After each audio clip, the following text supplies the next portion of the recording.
Technology. Olá, estamos começando o Câmara Jovem e olha onde é que eu vim. Pois é, vim ao Tribunal Regional Eleitoral porque a gente notou nas redes sociais uma movimentação aí dos artistas convidando você, jovem, para votar, para fazer parte do processo eleitoral, retirar o seu título. E a gente veio aqui então conversar com o pessoal da Escola do Judiciário Eleitoral para justamente saber como você pode tirar esse título, a importância de você também participar desse processo. Vem comigo! E eu já estou aqui muito bem sentadinha na companhia dela, Ana Carla Farias, que é a coordenadora da EJE, e vai conversar conosco agora para falar sobre essa questão da importância do voto para você, jovem, que está nos acompanhando. Seja bem-vindo ao Câmara Jovem, Ana. Para a gente começar, tem um nível de importância muito grande o jovem, para que ele se envolva, para que ele participe de todo esse processo eleitoral, para que ele também tenha esse direito de escolha e pode, né, fazer isso. Pode e deve. É muito importante que o jovem ele desperte para esse compromisso e para a importância da sua participação na política, né? Que ele tire seu título e que ele possa exercer sua cidadania no dia 3 de outubro e participar do processo político. Porque quando o jovem eleitor ele não participa, ele permite de alguma forma que outra pessoa escolha por ele. Então é muito importante essa participação efetiva no dia das eleições. Inclusive, até antes de começar, a gente estava falando sobre essa questão política, que muita gente acha que política quem vai para partido A, B, quem deixou de fazer, quem fez, mas é muito mais do que isso. E o jovem, eu sei que o jovem hoje em dia ele tem acesso à informação, mas é tanta informação que às vezes chega a ele uma informação errada, não é? Não tem como dizer assim, a gente escuta muitos jovens dizerem, eu detesto política. Não tem como ser avesso à política, porque a política está em tudo que se faz. A política está na escola, quando a gente quer uma melhoria de ensino, né, de qualidade de ensino, no dia a dia, na sua comunidade. Então, dizer que não vai participar da política é estar exatamente se afastando da oportunidade de lutar por melhores políticas, né, para a sua comunidade, para o seu estado, para o seu país. E se estuda, se vai a uma unidade de saúde, aquilo é política. Política de saúde. Então, a importância de participar é exatamente para escolher bem os representantes e ter pessoas preparadas e aptas a melhorar a sua qualidade de vida nessas políticas todas em que o cidadão está envolvido. Para o jovem entender como é que é esse processo para fazer o título eleitoral, quem pode, quem não pode? Então, o jovem hoje que tem 15 anos de idade, mas vai ter 16 anos no dia 2 de outubro, que é o dia da eleição, esse jovem pode tirar e deve tirar seu título. Então, procurar. Hoje não precisa ir fisicamente ao cartório eleitoral, né, por conta dessa pandemia. Então, o serviço está disponível no site do TRE, www.tre-pb.jus.br. Ele entra lá, tem a aba de serviço ao eleitor, de atendimento ao eleitor. Ele faz a opção por tirar o título e tudo dentro do site é autoexplicativo. Inclusive, para adicionar os documentos, a fotografia, tem um tutorialzinho, um vídeo. Os jovens hoje têm muito traquejo e sabem mexer bem nisso. Tem uma facilidade imensa. Tem uma facilidade imensa. Então, ele tira o título dele com 2 dias. O título vai estar lá disponível do site, que ele pode imprimir, inclusive, quantas vezes quiser, sem precisar ir ao cartório, porque a biometria ela foi suspensa por conta da pandemia. E se mesmo assim o jovem tiver alguma dificuldade no entendimento, o jovem ou qualquer outro cidadão, normalmente os jovens não têm essa dificuldade, né? A regra é a mesma para todos, né? Não tem a desculpa. Poderão utilizar um agendamento, vai estar disponível, acho que aproximadamente lá para o dia 10, 11 de abril, um serviço de Help Desk, que é um apoio que o Tribunal Eleitoral vai estar disponibilizando. Inclusive, eu já peço aqui a parceria de vocês para divulgar esse número, que ainda não criamos, mas a gente vai passar para vocês. Então, o jovem ou o cidadão que teve dificuldade de acessar para tirar o título, ele liga naquele Help Desk e vai ter pessoas aqui preparadas para orientarem e auxiliarem para ele concluir e finalizar a retirada do título. No máximo dia 10 aí está chegando, então. Esse serviço vai ser. E se mesmo assim tiver ainda alguma dificuldade, pode-se ir ao cartório eleitoral, mas a gente pede que esse recurso seja em última hipótese, exatamente para evitar aglomeração e enfim. Mas eu tenho certeza que o jovem Não, que você, está em casa é... Você que está aí, que é craque, inclusive a gente deixa aqui o convite e o apelo para que você, jovem, além de tirar seu título, seja parceiro nosso. E convidem seus amigos, seus familiares a também tirar o título, né, e se engajar nessa corrente de cidadania, uma corrente do bem, né, pela democracia. Então, a gente tem pedido tanto a democracia e a gente vê que muitos artistas lançaram de maneira espontânea uma campanha na internet para que o jovem tire o título. Exatamente. Nós tivemos agora, recentemente, a Semana do Jovem Eleitor, que foi agora de 14 a 18 de março. Então, foi um grande mutirão que o TSE promoveu com a parceria dos regionais e tivemos a adesão dos grandes influenciadores, né? Tivemos Anitta, Juliette, Gil do Vigor, enfim, alguns festivais de rock. Então, houve realmente uma mobilização muito grande para sensibilizar os jovens da importância do seu papel nesse processo democrático. E houve realmente, nessa semana, mais de 100 mil jovens buscaram a justiça eleitoral e tiraram os títulos. Então, a gente espera que nessa reta final, que se encerra no dia 4 de maio, você jovem que ainda não tirou seu título, procure o site do TRE e tire seu título. Dê um exemplo de cidadania e participe da democracia. E pode ser feito tanto de computador como de smartphone, não tem problema, né? Não tem problema. Inclusive, existe um aplicativo chamado E-Título, que você pode baixar lá no App Store, né? E depois de baixar, além de tirar o título, tem várias funcionalidades lá. Certidão de quitação, aquilo ali funciona como título. Você, inclusive, pode, no dia da eleição, apresentar o e-título, né, que vai estar lá o seu registro, o seu cadastro.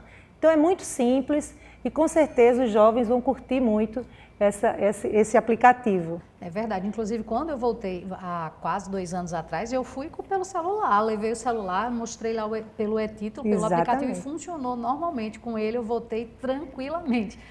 É um processo bacana essa questão da modernização que foi colocada, porque facilita e a juventude gosta, né, dessa modernização. Eu queria aproveitar aqui o espaço para pedir também aos cidadãos, os eleitores que tenham problema, deficiência, alguma deficiência visual ou motora. A gente está fazendo uma revisão do cadastro.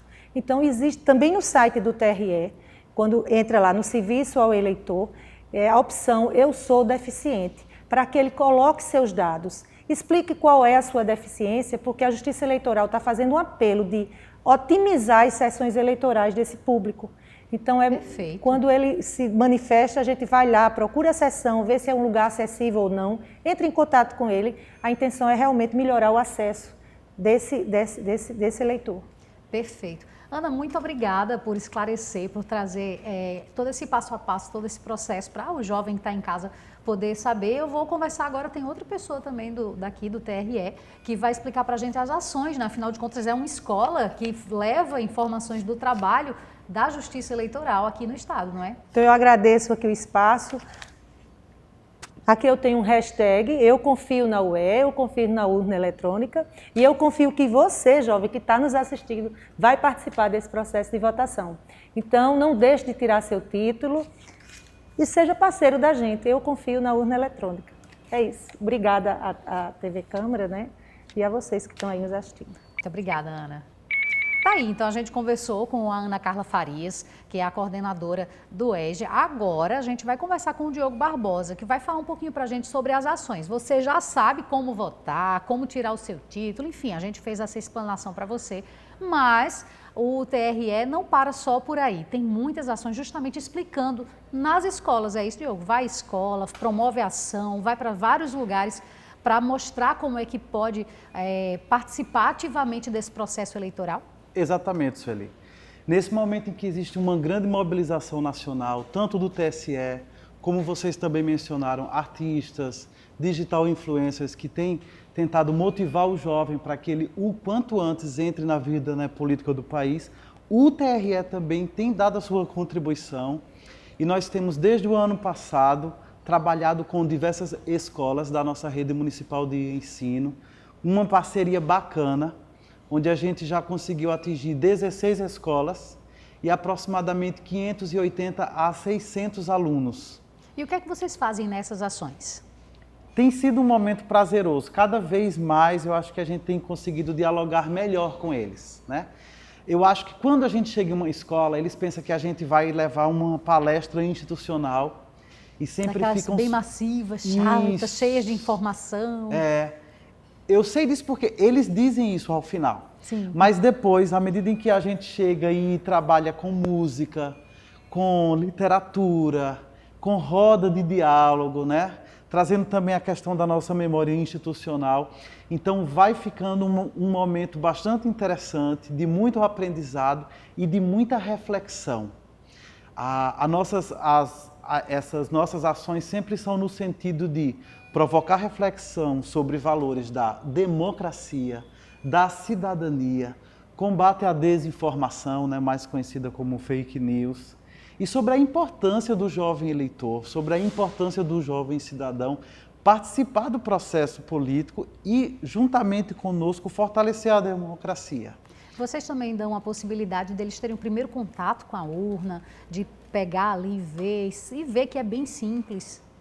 Pois então, quando a gente, né, recebe esses alunos aqui, porque nós temos dois programas, como já foi mencionado, o TRE rumo às escolas, então a gente leva uma urna eletrônica, a gente leva também uma urna de ferro para eles verem como era isso no passado, quando não havia urna eleitoral, né? Sim. Que tipo de urna havia? Então, algumas pessoas ainda lembram da urna de lona, mas poucas pessoas tiveram acesso a uma urna de ferro. E a gente tem isso para levar, para mostrar a evolução e quanto ganho houve para a justiça eleitoral e para a democracia brasileira a partir da modernização do processo eleitoral. Mais segurança, mais agilidade, tudo veio junto com essa evolução, não é? Isso, a gente fala muito sobre isso, né? Os alunos, eles, como a maioria deles nunca viu sequer uma urna de lona, então eles não têm dimensão de como era complicado, de como era difícil e de como era limitado realmente a época em que você fazia eleição sem urnas eletrônicas, na época do voto, né, no papel. Então a gente discute, a gente fala sobre situações que aconteciam nessa época e eles ficam bastante interessados. A gente também trabalha muito a partir da nossa memória institucional. A gente gosta de falar da história do tribunal, da história da justiça eleitoral no Brasil, mas não com um propósito em si mesmo. A gente não quer estar aqui fazendo propaganda institucional, mas a gente quer mostrar como que essa democracia ela se desenvolveu, como que ela se consolidou no país e que por causa disso os eleitores do presente precisam valorizar. Não como a obrigatoriedade do voto, mas como a conquista do voto. Ela precisa ser celebrada, ela precisa ser aproveitada da melhor forma. É essa mensagem que a gente leva sempre. Perfeito. Teve um tempo para você que ainda não chegou nessa parte da sua escola em que a mulher não votava. Imagine um jovem. Sim. E a gente vê essa evolução tão positiva e a gente agradece o espaço para você, Diogo, a Ana Carla, que também esteve conosco, por compartilhar um pouco, mostrar para esse jovem que eles também são parte desse todo. Muito obrigada. Nós que agradecemos. Nós realmente contamos com a sociedade que nos ajude, né, a fazer a divulgação dessa ideia, a fortalecer o valor da democracia. Contamos especialmente com gestores escolares e professores que podem também provocar a gente, que podem convidar, entrar em contato com a Escola Judiciária Eleitoral, tentar marcar uma visita ou nossa dentro da escola ou da escola aqui, né, dentro do tribunal. E contamos também com a própria Justiça Eleitoral, juízes eleitorais, chefes de cartórios eleitorais. Nós pedimos também que eles se mobilizem para multiplicar essas ações nos municípios onde eles estão. Perfeito, muito obrigada. A história da consecução do direito de voto no Brasil é bastante longa e acompanha uma luta continuada da sociedade brasileira para ampliar continuamente a participação da sociedade na esfera da definição dos rumos do poder, entre essas, a escolha dos governantes. Desde a independência brasileira, ainda no início do século XIX, nós tivemos processos eleitorais no Brasil. Contudo, durante todo o período imperial, até a República, em 1889, o voto era censitário, ou seja, apenas aqueles que detinham uma renda anual elevada podiam participar dos processos eleitorais, restringindo o escopo da participação eleitoral no sufrágio apenas às elites proprietárias de terras. A República procurou ampliar o escopo do sufrágio, dialogando com o mundo moderno e com as modernas democracias liberais. Contudo, a Carta Constitucional Republicana de 1891, se por um lado trazia uma inovação ao retirar a exigência de renda para o acesso ao voto, impunha também uma série de cláusulas de barreira que impediam parcelas expressivas da sociedade da participação eleitoral. A exemplo das mulheres, que compunham já mais de metade da população brasileira e só conseguiram ter direito ao voto muito tempo depois, mas também impedia o voto dos clérigos, dos militares e dos jovens. Em 1932, já na era Vargas, foi assinada a primeira lei que garantia a participação eleitoral para as mulheres nos processos de escolha de governantes. Essa lei só veio a ser levada a cabo depois da ratificação pela Constituição Nacional de 1934, a partir da qual, então, as mulheres, e não apenas as mulheres, clérigos, militares e uma parcela dos jovens foram incorporadas ao universo do sufrágio, ao universo da participação eleitoral e tiveram direito ao voto. Contudo, a sociedade brasileira daquela época, dos anos 30, ainda era uma sociedade profundamente desigual e rural. A maior parte dos cidadãos brasileiros não era alfabetizada. E a conquista do voto dos analfabetos exigiu décadas de luta da sociedade brasileira e só foi conquistada efetivamente com a Carta Constitucional de 1988. A nossa atual Carta Constitucional, que normatiza, que regula os procedimentos de escolhas de governantes através das eleições, não apenas incorporou uma parcela muito expressiva da sociedade ao reconhecer o direito de voto aos analfabetos. Uma parcela também expressiva da sociedade, composta por jovens de 16 a 18 anos de idade, que ainda não teriam, do ponto de vista jurídico, competência para assumir as suas responsabilidades perante o Estado, também tiveram a alternativa opcional do voto a partir de 88. Desde então, nós temos duas categorias de eleitores. Os eleitores que têm a obrigação de participação nos procedimentos eleitorais e, portanto, têm a obrigação do voto, e temos os eleitores que têm a opção do voto, que são exatamente esses jovens acima de 16 anos e abaixo de 18 anos de idade. Se observarmos o modelo do sufrágio universal que nós temos hoje no Brasil, ele está de acordo com a maior parte das democracias liberais em todo o mundo.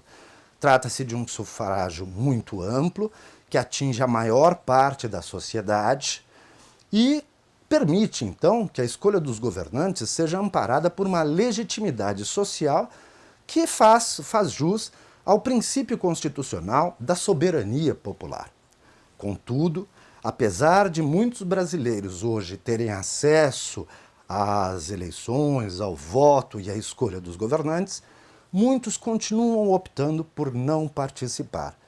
Ou na forma da abstenção eleitoral, quando os eleitores não vão votar e acabam tendo que pagar multas ou justificar o seu não comparecimento aos processos eleitorais, ou então aqueles que optam por não sufragar, não escolher candidatos ou partidos, e acabando por indicar seus votos como brancos e nulos.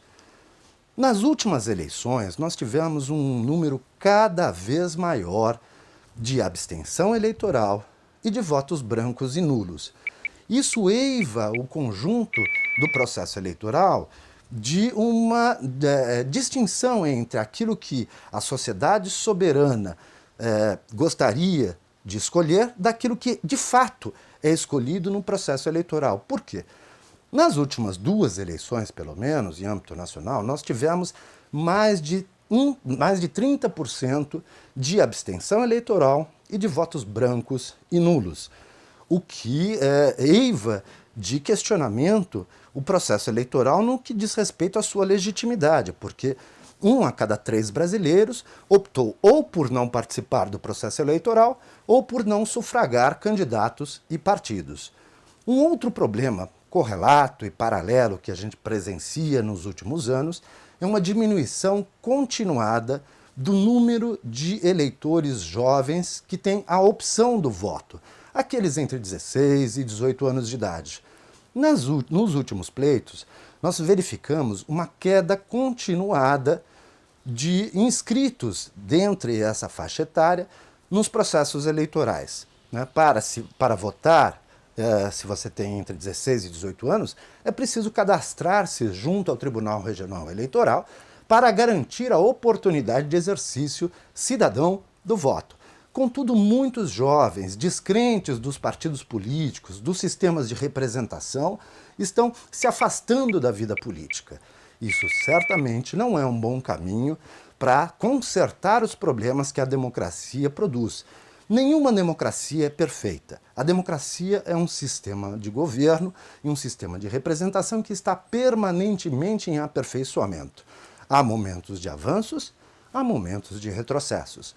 E o que pode garantir à democracia um permanente avanço no sentido da conquista da verdadeira legitimidade da vontade popular, da soberania popular, é através da participação ativa dos cidadãos na esfera do poder, tanto no que diz respeito à participação nos procedimentos de escolhas de governantes pelas eleições, quanto depois das eleições, acompanhando a atividade dos parlamentares, dos governantes, fazendo controle sobre as atividades de governo e as políticas públicas, exigindo, cobrando.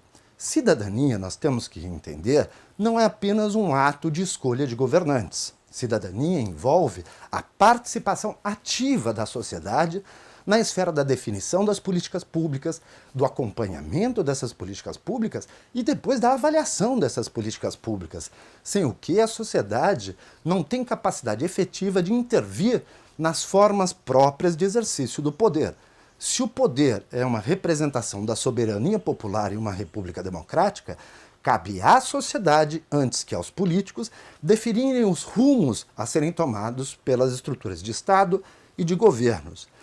Mas, entretanto, muitos eleitores imaginam que a democracia é apenas um processo delegativo de escolha de governantes, de forma que acreditam que o voto delega para os políticos a autonomia para exercer os seus mandatos da forma como bem lhes entender. Contudo, nós sabemos que a democracia brasileira, ela presume-se representativa e não delegativa. Elegemos candidatos, parlamentares, governantes do executivo, contudo, esses governantes e esses parlamentares não têm liberdade para exercerem seus mandatos da forma como lhes proverem. Ao contrário, eles devem refletir a vontade daqueles que os elegeram. Mas para que isso se torne efetivo, é preciso uma participação continuada, ativa e propositiva da sociedade civil, e por isso a primeira iniciativa que nós temos que ter no sentido da consecução de uma cidadania ativa é a inscrição eleitoral, a participação nos processos de sufrágio, a escolha consciente de candidatos e partidos e o acompanhamento da vida parlamentar e governativa do país. É assim que nós construiremos uma cidadania ativa, democrática e amplificaremos a associação entre a vontade popular expressa na forma soberana do voto e da intervenção e participação popular com aquela forma pela qual os governantes e os políticos exercem o seu poder. Mais de 140 milhões de eleitores vão voltar às urnas em outubro para escolher o novo presidente do Brasil e nós queremos ouvir que país você quer para o futuro. Precisamos jogar.